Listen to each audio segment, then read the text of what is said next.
प्रियजनों, राधे राधे, जय श्री कृष्णा। मैं हूं चाणक्य राज भारद्वाज और आप देख रहे हैं राशि ज्योतिष दर्पण मन का सुख जीवन का। हार्दिक अभिनंदन, बहुत बहुत स्वागत प्रियजनों। मासिक राशिफल के रूप में अप्रैल 2024 के राशिफल की चर्चा हम कर रहे हैं और आज जिस राशि के विषय में विस्तार से चर्चा मैं करने वाला हूं प्रियजनों, वह है शनि के स्वामित्व वाली मकर राशि। मकर राशि के जातकों के विषय में मैं विस्तार से बताने वाला हूं कि अप्रैल 2024 कैसा रहेगा, उनके संबंधों के विषय में, व्यापार के विषय में, नौकरी, संतान प्राप्ति, विवाह इत्यादि के विषय में और भी कई विषयों पर विस्तार से चर्चा करेंगे प्रियजनों। तो मेरे साथ बने रहिएगा आप अंत तक वीडियो में, क्योंकि वीडियो के अंत में मैं कुछ प्रभावशाली उपाय भी ऐसे बताने वाला हूं जिनके माध्यम से आप ग्रहों की अशुभता को कुछ हद तक शुभ कर पाएंगे और ग्रहों की शुभता को कुछ हद तक बढ़ा भी पाएंगे। तो चलिए परिजनों शुरू करते हैं और हमेशा की तरह शुरू करेंगे हम गुरु से। आपकी राशि से गुरु का गोचर चतुर्थ भाव में हो रहा है, यानी कि सुख भाव में। चतुर्थ भाव संपूर्ण सुख की प्राप्ति का भाव है, भवन भूमि वाहन का भाव है। यदि कोई प्रश्न करे कि मेरे जीवन में कितना सुख है या भूमि भवन वाहन है या नहीं, तो हम चतुर्थ भाव से इसका विचार करते हैं। चतुर्थ भाव से माता का विचार भी किया जाता है। देवगुरु बृहस्पति की यहां उपस्थिति उत्तम मानी गई है। चतुर्थ भाव में विराजमान होकर के देवगुरु बृहस्पति भूमि भवन वाहन की प्राप्ति तो कराएंगे ही, माता के स्वास्थ्य को भी बेहतर रखेंगे और माता से संबंध भी आपके अच्छे करेंगे। वाहन कोई खरीदना चाहते हैं आप, कोई घर यदि आप खरीदना चाहते हैं, प्रॉपर्टी आप कुछ खरीदना चाहते हैं, तो उसमें आपकी ये सहायता करेंगे। इनकी पहली ही जो पंचम दृष्टि है परिजनों, वह जाएगी अष्टम भाव में। अष्टम भाव को अच्छा नहीं माना जाता, परंतु यह ऑकल्ट साइंस का भी भाव है। अचानक से घटित हो जाने वाली घटनाओं को देखा जाता है, तो अचानक से बहुत बड़े धन प्राप्ति के लिए भी अष्टम भाव को देखा जाता है। अष्टम भाव से उस धन की प्राप्ति होती है परिजनों आपको जो आपने कमाया नहीं है, जैसे रिश्वत इत्यादि, या आपके नाम पर बड़े बुजुर्ग या कोई भी छोड़ गए हो। जैसे पहले कहा जाता था गड़ा हुआ धन, बट अब तो गड़ा हुआ धन नहीं होता, परंतु कोई ऐसा धन, प्रॉपर्टी, जमीन, जायदाद जो आपके नाम पर छोड़ गए हो आपके बुजुर्ग और अब आपको अचानक से पता चले। अचानक से हो जाने वाली घटनाओं का भाव अष्टम भाव है। परिवर्तन का भाव भी अष्टम भाव है। तंत्र मंत्र, गूढ़ विद्या, गूढ़ रहस्य, गुप्त रोग अष्टम भाव से देखे जाते हैं। आयु का विचार यहां से करते हैं। मृत्यु का भाव अष्टम भाव कहा जाता है। अष्टम भाव में ऑक्सीजन नहीं है प्रियजनों, परंतु देवगुरु बृहस्पति स्वयं ऑक्सीजन है। जब दृष्टि डालेंगे तो ऑक्सीजन से अष्टम भाव को भर देंगे। दुर्घटना इत्यादि की तो संभावना बनी रहेगी, उसमें आपको सावधान रहने की आवश्यकता है। धार्मिक यात्राएं आपकी यदि होंगी तो उन यात्राओं में कष्ट आपको हो सकता है, आपको सावधान रहने की जरूरत है। परंतु ज्योतिष की तरफ आपका रुझान बढ़ेगा, ज्योतिष विज्ञान की तरफ आप मतलब आपकी रुचि जो है बढ़ेगी और अचानक से आपको कोई गुरु भी ऐसा मिल जाएगा जो ज्योतिष विज्ञान के विषय में आपको विस्तार से जानकारी दे, जिसकी वजह से आप एक अच्छे ज्योतिषी भी बन सकते हैं। तंत्र मंत्र की तरफ आपका ध्यान आकर्षित हो सकता है। इसी विषय को लेकर के आप किन्हीं धार्मिक स्थानों पर यात्रा कर सकते हैं। सप्तम दृष्टि दसम भाव में जाएगी, कर्म भाव है। कर्म स्थान में दृष्टि डालेंगे, पिता से अच्छे संबंध करेंगे, व्यापार को बहुत अच्छा करेंगे। राजनीति में यदि आप सक्रिय हैं तो बहुत बड़े पद की प्राप्ति देवगुरु बृहस्पति करा सकते हैं, इवन मंत्री पद तक की प्राप्ति आपको करा सकते हैं। निवेश में आपको फायदा देंगे, यदि आप निवेश इत्यादि करते हैं तो उसमें फायदा देंगे। विवाह के योग बनाते हैं। ऐसी भी संभावनाएं हैं कि कार्यस्थल पर से जोड़कर आपके विवाह के योग बनाते हैं, जैसे कोई प्रेम विवाह कर सकते हैं। नवम दृष्टि देवगुरु बृहस्पति की 12वें भाव में जाएगी, जहां इनकी खुद की राशि बनी है। 12वां भाव खर्च का भाव है, विदेश का भाव है, जेल इत्यादि यहां से देखते हैं। सैया सुख का भाव है। विवाह के योग बनाते हैं, शीघ्र विवाह के योग बनते हैं। संतान प्राप्ति के भी योग बनाते हैं। विदेश यात्रा के संकेत देते हैं देवगुरु बृहस्पति यहां पर दृष्टि डाल करके। लड़ाई झगड़े से आपको थोड़ा सावधान रहने की जरूरत है, अन्यथा देवगुरु बृहस्पति का यह गोचर आपके लिए अति शुभ फलदायी रहने वाला है। देवगुरु बृहस्पति के बाद अब बारी आती है परिजनों शनिदेव की। शनिदेव आपके द्वितीय भाव में विराजमान है, स्वयं की राशि में बैठे, खुद की मूल त्रिकोण राशि कुंभ राशि में विराजमान शनिदेव लगन के भी स्वामी है। लगन के स्वामी का धन भाव में बैठना अच्छा है, परंतु वाणी पर आपको थोड़ा नियंत्रण रखने की जरूरत है, क्योंकि दूसरा भाव वाणी का भाव भी है। कुटुंब से संबंध थोड़े खराब हो सकते हैं आपके वाणी में दोष उत्पन्न होने के चलते। सोच समझकर बोलेंगे आप, थोड़ा संयम से बोलेंगे तो बुरे प्रभावों से बचा भी जा सकता है। शनि की पहली तृतीय दृष्टि चतुर्थ भाव में जाएगी, जहां संपूर्ण सुख की प्राप्ति होती है। माता के स्वास्थ्य को थोड़ा प्रभावित कर सकते हैं, परंतु देवगुरु बृहस्पति वहां पर बैठे हैं तो देवगुरु बृहस्पति सबसे बड़े हीलर हैं। देवगुरु बृहस्पति बहुत बड़े उपचारक कहे जाते हैं। जहां कहीं भी किसी भी प्रकार का डैमेज यदि होता है तो देवगुरु बृहस्पति उसको रिपेयर करने में लगते हैं। देखिए, सभी ग्रह अपना गुण धर्म और व्यक्तित्व नहीं छोड़ते, उसके अनुरूप ही प्रभाव देंगे। शनिदेव अपना प्रभाव देंगे, देवगुरु बृहस्पति अपना प्रभाव देंगे। शनिदेव यदि चतुर्थ भाव में दृष्टि डाल करके माता के स्वास्थ्य को प्रभावित करेंगे तो यहां बैठ करके देवगुरु बृहस्पति उसको ठीक भी करेंगे। हां, लेकिन शनिदेव यहां पर दृष्टि डालकर आपको भूमि भवन वाहन की प्राप्ति करा सकते हैं। भवन के तो कारक ही शनिदेव है, मकान के कारक शनिदेव है, तो वो आपको आसानी से मिल सकता है, जिसमें देवगुरु बृहस्पति भी आपकी सहायता कर रहे हैं। सप्तम दृष्टि अष्टम भाव में जा रही है। देवगुरु बृहस्पति और शनि की संयुक्त दृष्टि है। यहां पर भी यदि शनिदेव कुछ मतलब अलग कर रहे हैं, कुछ ऐसा कर रहे हैं जो नुकसान होने वाला है, तो देवगुरु बृहस्पति उसको ठीक भी कर रहे हैं।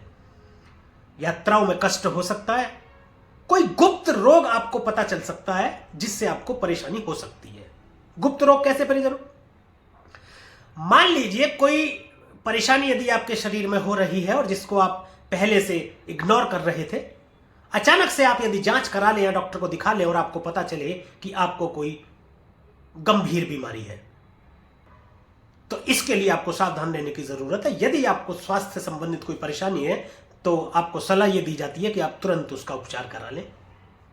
दशम दृष्टि शनिदेव की आपके लाभ भाव में जा रही है, इच्छा पूर्ति का भाव है। देखिए, शनिदेव इन भावों में बहुत ही शानदार फल प्रदान करते हैं, 3, 6, 10, 11 में। 11वें भाव में वैसे तो सभी ग्रह अच्छा फल प्रदान करते हैं, लेकिन शनि बहुत ही अच्छा फल प्रदान करेंगे। समाज में मान प्रतिष्ठा आपकी बढ़ेगी, कोई इच्छा पूर्ति आपकी हो सकती है। कोई ऐसी इच्छा यदि आपकी है जिसे आप पूरी करने में लगे हुए हैं या प्रयास कर रहे हैं, तो वह इच्छा आपकी पूरी हो सकती है। लाभ प्राप्ति का योग बना रहे हैं, व्यापार में लाभ देंगे आपको। यदि आप नौकरी के लिए कहीं प्रयास कर रहे हैं या मान लीजिए आप किसी सरकारी नौकरी के लिए प्रयास कर रहे हैं, तो उसमें भी लाभ के संकेत शनिदेव दे रहे हैं यहां दृष्टि डाल करके। यदि आप कोई परीक्षा दे चुके हैं या परीक्षा देने की तैयारी कर रहे हैं या परीक्षा यदि देंगे, तो बहुत अधिक संभावना है कि उसका परिणाम आपके हक में आए, आपके पक्ष में आए और उसमें आप उत्तीर्ण होकर के उस पद पर आसीन हो। शनि के बाद परिजनों बात राहु की करेंगे, जो कि आपके तृतीय स्थान में विराजमान है। देखिए, मकर राशि बहुत ही शानदार रहने वाली है, क्योंकि राहु भी तीसरे घर में उत्तम फल प्रदान करते हैं। तीसरा घर पराक्रम का घर है, छोटे भाई बहनों का घर है, कम्युनिकेशन का घर है। फिल्म, टीवी, मल्टीमीडिया, टीवी इत्यादि यहां से देखा जाता है। और ऑनलाइन या कंप्यूटर से रिलेटेड यदि कोई बिजनेस या व्यापार या कोई कार्य आप करते हैं, तो वह भी तृतीय भाव से देखा जाता है। छोटे भाई बहनों से थोड़े संबंध आपके खराब हो सकते हैं, मनमुटाव की स्थिति हो सकती है, मतभेद हो सकता है। कम्युनिकेशन में थोड़ा सा कंफ्यूजन की स्थिति, जैसे कि कम्युनिकेशन, पहले तो हम बात करते हैं कम्युनिकेशन वह जब 2 या 2 से अधिक लोग आपस में बातचीत करें, यानी कि आप जो बोले सामने वाला उसको सुने और सामने वाला जो बोले आप उसको सुने। कम्युनिकेशन में ऐसी स्थिति हो सकती है कि आप जो बोलना चाह रहे हैं या आप जो बताना चाह रहे हैं, सामने वाला उसके विपरीत समझ रहा है, जिससे कंफ्यूजन की स्थिति हो सकती है और आपस में थोड़ा सा मिसअंडरस्टैंडिंग के चलते संबंध खराब हो सकते हैं, आपके पड़ोसियों से, आपके कुलीग से, आपके संबंधियों से। व्यापार में बहुत अधिक लाभ दे देने वाले हैं। ऑनलाइन कंप्यूटर से रिलेटेड या फिल्म टीवी मीडिया इत्यादि से रिलेटेड कोई कार्य कर रहे हैं या करना चाहते हैं, शुरू करना चाहते हैं, तो कर दीजिए शुरुआत। बहुत बड़ी सफलता के संकेत दे रहे हैं राहु यहां पर विराजमान होकर के। शत्रुहंता योग बनाते हुए जो आपके शत्रु हैं, चाहे आपके सामने से शत्रुता निभाते हैं या आपके पीठ पीछे शत्रुता निभाते हैं, वो आपका कुछ नहीं बिगाड़ पाएंगे, उल्टा खुद ही नुकसान में चले जाएंगे। राहु की पहली पंचम दृष्टि सप्तम भाव में जाएगी। साझेदारी, पार्टनरशिप, दांपत्य का भाव, व्यापार भी देखते हैं। देखिए, दांपत्य जीवन में तो थोड़ा सा शक के चलते संबंध थोड़े डगमगा सकते हैं, खराब हो सकते हैं, परंतु व्यापार में तो बहुत बड़ी सफलता आपको देंगे ये। व्यापार को विदेशों से जोड़ेंगे, विदेश यात्रा कराएंगे और उसमें बहुत बड़े लाभ की प्राप्ति राहु कराने वाले हैं। देखिए, राहु जब भी करते हैं ना, बहुत बड़ा करते हैं, या आउट ऑफ द बॉक्स जाकर के बात करते हैं। ये थोड़े में गुजारा नहीं होता, इनको बहुत बड़ा चाहिए। जब भी चाहिए, व्यापार चाहिए बहुत बड़ा चाहिए, लाभ चाहिए बहुत बड़ा चाहिए, धन चाहिए बड़ा चाहिए। साझेदार से किसी बात को लेकर के मतभेद हो सकते हैं, परंतु ये नकारात्मक और सकारात्मक दोनों ही तरीके से होंगे। सकारात्मक तो इस तरीके से हो सकते हैं कि व्यापारिक बातचीत को लेकर कुछ मतभेद हो जाए, जैसे किसी कार्य को ऐसे नहीं करना वैसे कर लेते हैं, या अभी आप विदेश से नहीं जोड़ते हैं व्यापार को, कुछ समय के बाद जोड़ेंगे, या अब समय आ गया है व्यापार को विदेश से जोड़ लेते हैं और दूसरा व्यक्ति इसके विपरीत जा रहा हो। ये जो है हेल्दी डिस्कशन होगा, ऐसा हो सकता है। और नकारात्मक ऐसा हो सकता है कि आपस में कोई मतभेद के चलते साझेदारी टूटने की कगार पर भी जा सकती है। यदि सावधानी रखेंगे तो इनसे भी बचा जा सकता है। देखिए, ज्योतिष संभावना और सावधानी है। उपाय करने से बेहतर है कि आप सावधानी समझ करके उस पर ध्यान दें, तो इस स्थिति से बचा भी जा सकता है। सप्तम दृष्टि भाग्य स्थान में राहु देव की जाएगी। धर्म से विमुख करेंगे, बड़े भाई से भी थोड़े संबंध खराब हो सकते हैं। धार्मिक यात्राएं तो आपकी होंगी, परंतु यात्रा में कष्ट की स्थिति हो सकती है। यदि आप धार्मिक बने रहे, धार्मिक स्थलों पर जाकर के माथा टेकते रहे, तो आपके बिगड़े काम भी बनेंगे। राहु फिर आपको बुरा फल प्रदान नहीं करेंगे। अन्यथा राहु धर्म से विमुख करते हुए भाग्य में थोड़ी सी कमी करेंगे, जिसके चलते आपके जो कार्य है उनमें विलंब हो सकता है या उनमें आपको रुकावट का सामना करना पड़ सकता है। राहु की नवम दृष्टि 11वें भाव में जाएगी। दोबारा फिर से राहु भी बहुत शानदार फल प्रदान करते हैं 11वें भाव में। समाज में मान प्रतिष्ठा में तो थोड़ी कमी हो सकती है आपके, यहां तक कि आपको किसी बात को लेकर के अपमानित भी होना पड़ सकता है। तो कोई ऐसा कार्य ना करें, आप उससे बचें जिससे कि आपको समाज में अपमानित होना पड़े। परंतु बहुत बड़े लाभ की प्राप्ति कराते दिख रहे हैं ये, कोई बहुत बड़ी इच्छा भी पूर्ति कराते दिख रहे हैं। कोई ऐसी कामना जिसकी आप पहले से विचार कर रहे हैं या उसको करना चाहते हैं, नहीं कर पा रहे हैं, उसमें ये आपको सफलता देते हुए दिख रहे हैं। शनि की और राहु की दोनों की संयुक्त दृष्टि होने से शनि के जैसा ही फल प्रदान करेंगे, दोनों अच्छा फल प्रदान करेंगे। कहा जाता है कि राहु और शनि दोनों मित्र हैं और राहु शनि के इशारे पर कार्य करते हैं, यानी कि शनि जैसा फल कर रहे हैं, राहु भी वैसा ही फल आपको देंगे। अब बात करेंगे प्रियजनों केतु की। केतु आपके भाग्य स्थान में विराजमान है। केतु जैसा कि डिटैचमेंट के कारक हैं, दूर करते हैं, तो भाग्य में भी कट ऑफ करेंगे, भाई से दूर कर सकते हैं। अचानक से कार्यों में रुकावट देखने को मिल सकती है, या जो आप काम कर रहे हैं वो एकदम से ऐसा हो सकता है आपको लगे कि यार काम बंदी हो गया है, शायद मेरा कोई भाग्य साथ नहीं दे रहा है। कोई यात्रा करना चाहते हैं तो उसमें भी आपको रुकावट देखने को मिलेगी। तो ऐसी स्थिति हो सकती है केतु के यहां होने से। अब बात प्रियजनों बाकी के ग्रहों की करेंगे। सबसे पहले सूर्य की बात करेंगे।